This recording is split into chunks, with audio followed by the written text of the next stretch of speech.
Valatka, jūsų įspūdžiai. Ar pranešimas jums buvo netikėtas, turiu omeny tą akcentą dėl moralinių vertybių ir ar kažko pasigėdote?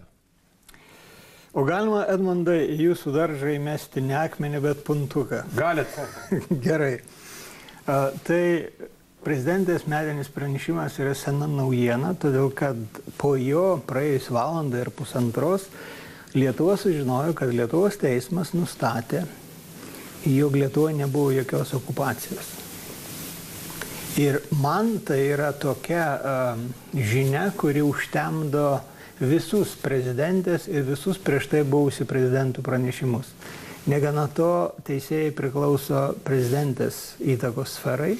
Taip, bet čia galima diskutuoti apie tai, kaip prokuratūra surinko kokio lygio įrodymus, kokios buvo faktinės aplinkybės ir taip toliau. Niekada negalima mesti kaltės ant kitų.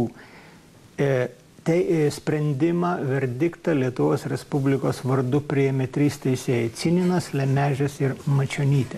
Nebuvo jokios okupacijos. Baisesnio dalyko šito periodu negalima įsivaizduoti. Yra tokia formuluotė teismo sprendime? Lietuvoje nebuvo okupacijos? Kadangi nebuvo agresijos, nebuvo dar kažko ir nebuvo okupacijos.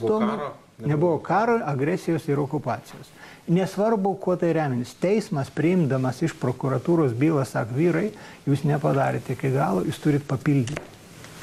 Jie to nepadarė, dabar jie galvoja, kad čia atsifutbolint, gal nes čia yra lošimas su ta pačia prezidente, žinant Cininą, kad privertė narstyti bylą, kur abu įtariamieji kažkur ten toli Sibire ar dar kažkur tai, lošė futbolą ir įsimušė įvartį į savo vartus. Kitaip sakant, į mūsų visų vartus keista. Bet kuriuo atveju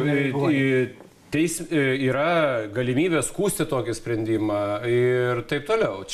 O jeigu grįžt per prezidentės sprendimą... Taip, bet jeigu pradėjot, galime trumpai paliesti. Puntuką įmetėt. Taip, įmetėt puntuką, aš jį bandau vis pakelti.